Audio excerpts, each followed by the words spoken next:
Hello friends, good evening. Welcome to the noble profession. Myself आज स्वागत करते हैं आपका हमारी यूट्यूब चैनल पे। आज मैं एक बार फिर आ चुकी हूँ UPNHM CHO 5500 पोस्ट का जो एग्ज़ाम हुआ था 4 तारीख और 7 तारीख को आंसर की आ चुकी थी। तो आई थिंक सभी कैंडिडेट ने आंसर की देख ली होगी। आंसर की देखने के बाद मेरे पास बहुत सारे कमेंट आ रहे थे। काफ़ी टाइम से मैंने कोई वीडियो अपलोड नहीं किया था, मेरे पास थोड़ी टाइम की कमी थी। तो इस वीडियो में मैं बहुत सारी चीज़ों पर डिस्कस करने वाली हूँ जो मेरे पास कमेंट आ रहे थे। सबको समराइज़ किया मैंने और सिमिलर कमेंट्स को इसमें इंक्लूड किया। इस वीडियो में बताने वाली हूँ कि एवरेज मार्क्स कितने मिले हैं, नॉर्मलाइजेशन में कितना बढ़ सकता है, कट ऑफ कितनी जाएगी, कितनी बार वेटिंग आएगी, साथ में रिजल्ट कब तक आएगा और कोविड सर्टिफिकेट के कितने मार्क्स ऐड होंगे। तो इस वीडियो में ये सारी चीज़ें मैं बताने वाली हूँ। तो वीडियो को लास्ट तक जरूर देखिए। वीडियो इन्फॉर्मेटिव लगे, वीडियो पसंद आए तो वीडियो को लाइक करें, ना पसंद आए तो डिसलाइक वाला ऑप्शन भी है। चैनल को आपने सब्सक्राइब नहीं किया तो सब्सक्राइब कर सकते हैं। चलिए वीडियो की शुरुआत करते हैं। सबसे पहले बात की एवरेज मार्क्स कितने मिले हैं स्टूडेंट्स को। आंसर की आने के बाद मैंने एक पोल डाला हुआ था, तो आप यहाँ पे देख सकते हो कि आपके कितने मार्क्स हैं। तो लगभग 1900 लोगों ने इसमें वोट किया है। तो इसके अकॉर्डिंग आपको मैं एवरेज बता सकती हूँ कि 70 प्लस जो है वो बहुत ही कम कैंडिडेट हैं जिनके 70 प्लस मार्क्स हैं। अगर मैं बात करूँ कि 60 से 70 के बीच में, तो आप यहाँ पे देख सकते हो ओनली 7%। मैं ये नहीं कहती कि सारे जितने भी इसमें वोट किए हैं वो CHO कैंडिडेट ही हैं, पर फिर भी एक्सपेक्टेड अगर मान लीजिए कि इसमें 1500 भी अगर सही वोट हैं तो भी हम एक्सपेक्टेड आइडिया लगा सकते हैं। सबसे ज़्यादा आप यहाँ पे देख सकते हो कि 44% कैंडिडेट जो हैं वो बिलो 40 मतलब कि 40 नंबर के नीचे हैं। 27% ऐसे हैं जो 40 से 50 के बीच में हैं और 50 से 60 के बीच में भी बहुत कम कैंडिडेट हैं। एक रेशियो से मैं बता दूं कि आप देख सकते हो कि मैक्सिमम कैंडिडेट जो हैं इसी लेवल में हैं और कुछ एक कह सकते हैं कि कुछ परसेंटेज ही कैंडिडेट हैं जो ऊपर के लेवल में हैं, मतलब 60 के ऊपर गए हैं या फिर 50 से ऊपर हैं।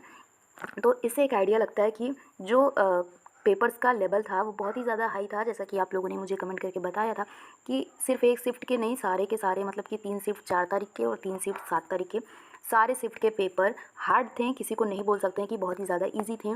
ऐसे कैंडिडेट ही ईजी बता रहे थे जिन्होंने बहुत अच्छे से पेपर दिया हो, बहुत अच्छे से तैयारी करी हो। तो उन लोगों को छोड़ दें तो बाकी लोगों के पेपर एवरेज ही थे, बहुत ही ज़्यादा पेपर टफ बताया गया था।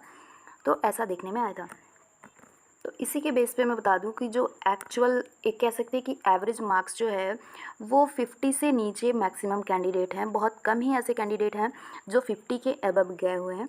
तो एवरेज जो मार्क्स है वो आपके 50 से 55 के बीच में है। उससे नीचे वाले कैंडिडेट ज़्यादा हैं और ऊपर वाले कैंडिडेट बहुत कम है। अब मैं नॉर्मलाइजेशन की बात करूँ कि नॉर्मलाइजेशन में कितना बढ़ सकता है, तो इसका कट ऑफ अलग होगा। अगर मैं इस बेस पे इस नंबर के बेस पे कट ऑफ बनाऊँ तो आगे जो नॉर्मलाइजेशन पे कट ऑफ होगा तो वो बिल्कुल भी चेंज हो जाएगा।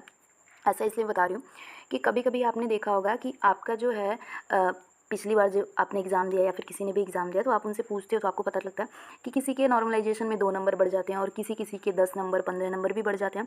मैंने भी प्रीवियस कई सारे एग्ज़ाम दिए हैं।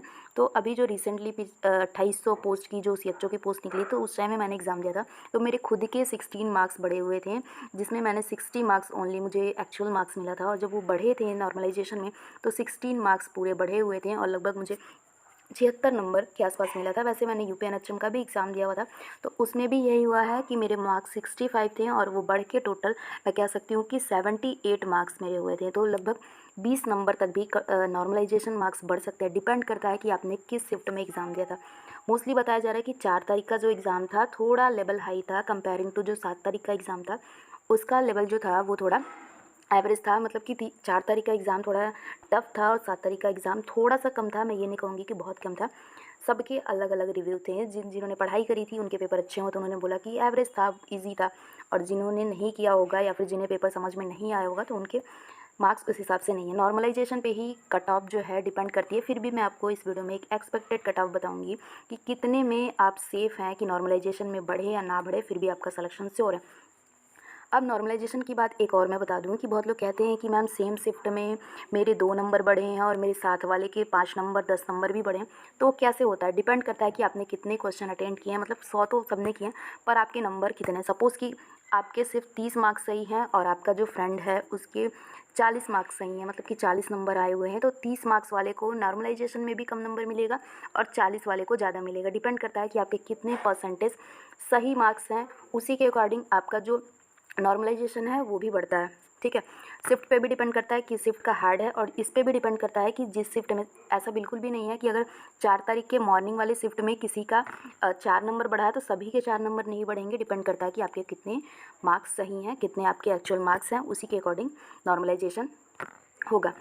फिर मैं बता दूं कि कट ऑफ कितनी जाएगी, तो इसके अकॉर्डिंग अभी तो नॉर्मलाइजेशन के बाद कट ऑफ चेंज हो जाएगी, बिल्कुल डिपेंड ये करता है कि किस शिफ्ट में ज़्यादा नॉर्मलाइजेशन होगा और आपने कितने क्वेश्चन अटेंड किए हैं, सॉरी मतलब कितने क्वेश्चन आपके सही हैं, उस पर भी नॉर्मलाइजेशन डिपेंड करता है। कट ऑफ कितनी जाएगी ये मैं इस एवरेज से बताऊँगी, मतलब इस वाला जो आपका नंबर है ये वाला, तो उसके बेस पे मैं एक कट ऑफ प्रिपेयर कर पाई हूँ, तो वो मैं कट ऑफ अपने एक्सपीरियंस से और कैंडिडेट के रिव्यू से बनाया है, तो आप इसको देख सकते हैं। ये जो कट ऑफ है वो पूरी तरह से एक्सपेक्टेड है, इसमें आप 2 नंबर या 3 नंबर कह सकते हैं, ऊपर या नीचे कर सकते हैं, लेकिन इससे ज़्यादा डेविएशन आपको देखने को नहीं मिलेगा जो एक्चुअल आपकी कट ऑफ आएगी। सबसे पहले मैं बता दूं कि यूआर की जो कट ऑफ है वह 60 प्लस जाएगी। आप बोलोगे कि मैम हमने दूसरे यूट्यूब चैनल पे देखा तो उन्होंने बताया कि 40 मार्क्स भी हैं तब भी आपके सिलेक्शन हो जाएंगे, तो भाई वो बोलना बहुत ही आसान है, लेकिन एक्चुअल जो है वो मेरे अकॉर्डिंग भी मेरा एक्सपीरियंस बता रहा है, तो आप वो भी सुने। बाद में जो रिजल्ट आएगा आप इवेलुएट कर सकते हो कि क्या चीज़ें सही हैं क्या चीज़ें गलत हैं। 60 प्लस जो है अगर आपके हैं यूआर कैटेगरी में तो सिलेक्शन श्योर है 60 प्लस मार्क्स पे। अगर अगर आप किसी भी कैटेगरी से हो, चाहे यूआर हो, ओबीसी हो, ईडब्ल्यूएस हो, एसटी एसटी कोई भी हो, अगर आपके इस एक्चुअल मार्क्स में 60% मार्क्स हैं तो आपको 100% सिलेक्शन है। मैं कहती हूँ कि 100 से भी अबव परसेंट चांसेस हैं कि आपका सिलेक्शन श्योर है। फिर उसके बाद मैं बता दूं कि ओबीसी कैटेगरी, तो ओबीसी कैटेगरी में अगर आपके 55 मार्क्स हैं तो आपका फर्स्ट लिस्ट में सिलेक्शन से हो रहा है, मतलब कि ये जो कट ऑफ मैं बता रही हूँ ये फर्स्ट लिस्ट की बता रही हूँ। वेटिंग इससे भी नीचे जाएगी और एक वेटिंग नहीं 2 3 4 वेटिंग भी आ सकती है, क्योंकि जैसा कि आपको पता है कि 2800 प्लस वाले में 3 वेटिंग आई हुई थी, तो ये 5500 पोस्ट है, पोस्ट बहुत ही ज़्यादा है, तो इसमें वेटिंग भी ज़्यादा आने की चांसेस हैं। डिपेंड करता है कि कितने लोग छोड़ते हैं और कितने लोग ज्वाइन नहीं करते हैं। अगर आपके पास 55 प्लस ओबीसी में है मार्क्स, एक्चुअल मार्क्स, तो आपका सिलेक्शन श्योर है। ये मैं श्योर वाला सिलेक्शन बता रही हूँ, ठीक है। और ईडब्ल्यूएस कैटेगरी की बात करूँ तो ईडब्ल्यूएस और ओबीसी की लगभग एक्चुअल मतलब सेम जाती है, बहुत ज़्यादा डिफरेंस नहीं होता है। अगर आपके पास 52-53 प्लस ईडब्ल्यूएस कैटेगरी से आपके मार्क्स हैं तो आपके चांसेस हो जाने के, बिल्कुल हो जाने के।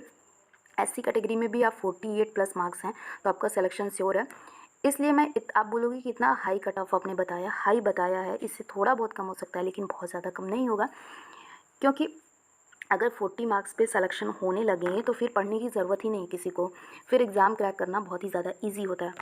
ये जो कट ऑफ है ये फर्स्ट लिस्ट के लिए, मतलब कि फ़र्स्ट बार जो लिस्ट आएगी उसमें सभी कैंडिडेट एग्ज़ाम देते हैं। जैसे कि मान लीजिए कि जो ऑलरेडी सीएचओ में वर्किंग है तो वो लोग भी एग्ज़ाम का पेपर देखने के लिए एग्ज़ाम देते हैं, या फिर ऐसे कैंडिडेट भी हैं जो यूपीपीएससी में सेलेक्टेड हैं, या फिर ऐसे कैंडिडेट भी हैं जो कहीं पे काम कर रहे हैं, या फिर ऐसे कैंडिडेट भी हैं जो ज्वाइन नहीं करना चाहते हैं, फिर भी वो लोग एग्ज़ाम देते हैं। तो फर्स्ट लिस्ट में कोई बाहर नहीं होता है, तो इसलिए फर्स्ट लिस्ट की जो कट ऑफ है वो हाई जाएगी। फिर उसके बाद जब सेकंड वेटिंग आएगी या फिर थर्ड वेटिंग आएगी या फिर फोर्थ वेटिंग आएगी तो उस टाइम में धीरे धीरे कट ऑफ जो है नीचे जाती है। इतनी नीचे भी नहीं जाती है, ऑलरेडी अगर आपने प्रीवियस सीएचओ का एग्ज़ाम दिया होगा तो आप समझ सकते हो कि 2 4 5 नंबर नीचे जाता है, इससे भी ज़्यादा नीचे नहीं जाता। तो ये जो है कट ऑफ मैंने एक्सपेक्टेड बताया है और इसके अकॉर्डिंग ही सिलेक्शन होगा। बहुत होगा तो 2 4 नंबर नीचे जाएंगे, 2 से 3 नंबर, इससे ज़्यादा नीचे नहीं जाएंगे। पहले भी हमने एग्ज़ाम दिया तो मैं बता रही हूँ कि आपके जो कट ऑफ होंगे लगभग इसी में आएंगे। डिपेंड करता है नॉर्मलाइजेशन में कितना बढ़ रहा है। नॉर्मलाइजेशन में आप मान के चलो कि अगर आपका हार्ड शिफ्ट में तो 20 नंबर तक भी बढ़ सकते हैं, 12 नंबर, 14 नंबर, 15 नंबर, किसी के 2 नंबर, किसी के 4 नंबर, किसी के इक्का दुक्का नंबर भी बढ़ सकते हैं। डिपेंड करता है कि आपने कितने क्वेश्चंस अटेंड किए हैं, मतलब कितने आपके क्वेश्चन सही हैं और शिफ्ट कौन सा है। अब मैं बात करूँ कि कोविड सर्टिफिकेट लगाने पे कितने मार्क्स इंक्रीज़ होंगे, तो सबसे पहले आप मिनिमम मार्क्स देख सकते हो कि 33% मार्क्स चाहिए जनरल और ईडब्ल्यूएस के लिए। ओबीसी के लिए लगभग 30% मार्क्स चाहिए, मतलब कि 30 नंबर चाहिए, और एससी एसटी और पीडब्ल्यूडी के लिए 24 नंबर यानी कि 24% मार्क्स चाहिए। अब मैं कोविड सर्टिफिकेट का भी बता देती हूँ। नोटिफिकेशन के पीडीएफ में आप देख सकते हो कि अगर किसी ने 6 महीने तक काम किया है कोविड के टाइम में तो उनको 0.05% मार्क्स मिलेंगे। अगर किसी ने वो 1 साल तक काम किया है तो उसको 10% मार्क्स मिलेंगे, और अगर जो है वो 1 साल तक काम किया है तो 15% मार्क्स मिलेंगे। मतलब कि अगर आपने 6 महीने काम किया है तो आपको 5 मार्क्स मिलेंगे, 100% में 5 मार्क्स ऐड कर दिए जाएंगे। अगर आपने 1 साल काम किया है तो 10 मार्क्स ऐड हो जाएंगे। अगर आपने 1.5 साल काम किया है तो आपके 15 नंबर बढ़ जाएंगे, मैक्सिमम 15 नंबर ही बढ़ेंगे। तो ये नंबर भी आपके कट ऑफ में ही ऐड होगा। तो अगर जिनको भी एक्सपीरियंस के मार्क्स मिलेंगे तो उनके नंबर जो हैं वो हाई हो जाएंगे, तो इसीलिए बहुत ज़्यादा नीचे कट ऑफ नहीं जाएगी। मैं इसलिए बोल रही हूँ कि कट ऑफ बहुत ज़्यादा नीचे नहीं जाएगी, क्योंकि पढ़ने वाले कैंडिडेट्स की कमी नहीं है। सब लोग अब जागरूक हो गए हैं, सब लोग ऑनलाइन ऑफलाइन कोचिंग कर रहे हैं, तो तैयारी भी जम के कर रहे हैं। तो आपको सिर्फ लगता है कि पेपर हार्ड आया था, लेकिन तैयारी करने के वाले के मार्क्स कितने भी पेपर टफ आए, लेकिन बहुत सारे कैंडिडेट ऐसे हैं जिसमें बहुत ही ज़्यादा रैंक या फिर बहुत ज़्यादा नंबर पाते हैं। रिज़ल्ट कब आएगी, वेटिंग कितनी आएगी, तो सबसे पहले मैं बता दूं कि आप देख सकते हो कि नंबर बहुत ज़्यादा हैं पोस्ट की। 5500 वैकेंसी है। तो 5500 वैकेंसी है, तो जैसा कि आपको पता है कि 2800 जो वैकेंसी थी, तो उसमें भी 3 बार वेटिंग आई थी। और सीएचओ एक ऐसी जॉब है जो सबसे ज़्यादा आज के डेट में छोड़ी जाने वाली जॉब है। बिहार में तो सीएचओ को मतलब बहुत ही ज़्यादा कम कैंडिडेट मिल रहे थे, तो जिसकी वजह से उन्होंने वहाँ पे सैलरी जो है वो 32,000 जो है वो सैलरी कर दी है। उसके बाद सिर्फ और सिर्फ 8000 ही इंसेंटिव है। तो सैलरी कहीं ना कहीं बहुत अच्छी कर दी है। और सीएचओ की इस टाइम में, प्रेजेंट टाइम में बहुत ही ज़्यादा कह सकते हैं कि इम्प्रूवमेंट हो रहा है, बहुत सारी फैसिलिटीज़ दी जा रही हैं और इसका स्कोप भी बढ़ने वाला है। तो जिन लोग का भी सिलेक्शन हो रहा है, इसमें सिलेक्शन लीजिए। कहीं ना कहीं अगर बॉन्ड नहीं होता तो बहुत सारी कैंडिडेट इस जॉब को छोड़ते हैं। ये डिपेंड करता है कि कैसा सिचुएशन है। बहुत सारी कैंडिडेट ऐसे हैं जिनको बहुत अच्छी जगह पे पोस्टिंग मिल रही है, उनको बहुत ज़्यादा बर्डन नहीं है। लेकिन बहुत जगह ऐसे कैंडिडेट हैं, सिलेक्शन जिनका हुआ है, पोस्टिंग जहाँ पे हुआ है, तो बहुत ज़्यादा बर्डन पड़ रहा है। तो इस वजह से लोग सीएचओ की जॉब मतलब ज्वाइन नहीं कर रहे हैं। तो अब मैं बता दूं कि रिज़ल्ट जो है वो कब तक आ जाएगी। तो पिछली बार क्या था कि थोड़ा सा चुनाव वगैरह का इशू हो गया था, तो अक्टूबर में एग्ज़ाम हुआ था और उसके बाद से जो रिज़ल्ट आया था वो दिसंबर लास्ट में, और ज्वाइनिंग जो है वो जनवरी में हुई थी। इस बार बहुत ज़्यादा लेट तो नहीं होगा, क्योंकि सेशन जो है पुराना वाला लगभग ज्वाइनिंग होने ही वाली है। एग्ज़ाम हो चुका है, रिज़ल्ट भी अपलोड हो चुकी है। तो अब जो है सारे ट्रेनिंग सेंटर खाली हो चुके हैं, तो जल्द से जल्द रिज़ल्ट आएगा तो नया सेशन से स्टार्ट हो जाएगा। तो मैं कह सकती हूँ कि 1 से डेढ़ महीने के अंदर अंदर रिज़ल्ट आ जाएगा। रिज़ल्ट से रिलेटेड कोई भी अपडेट होगी तो मैं आपको बता दूँगी। कोविड सर्टिफिकेट का मैंने बता दिया है कि 5 नंबर 6 महीने पे मिलेंगे और 10 नंबर जो हैं वो 1 साल पे मिलेंगे। अगर आपने 1.5 साल तक कोविड में ड्यूटी करी है, और ड्यूटी का जो सर्टिफिकेट है, कोविड सर्टिफिकेट जो था उस पे क्यूआर कोड वाला ही वैलिड होगा। तो वो सर्टिफिकेट अगर कोई अपलोड करेगा तो उसका जो है मार्क्स ऐड होगा। तो आई थिंक मैंने बहुत सारी चीज़ें इसमें बता दी है। कट ऑफ से रिलेटेड आपको कोई भी कमेंट करना है तो वो मेरे कमेंट सेक्शन में कमेंट कर सकते हैं। इसके अलावा भी अगर कोई डाउट है तो मेरे चैनल पे आप कमेंट कर सकते हैं। मैक्सिमम कमेंट का मैं रिप्लाई देती हूँ। तो मिलते हैं नेक्स्ट वीडियो में। Love you all, bye.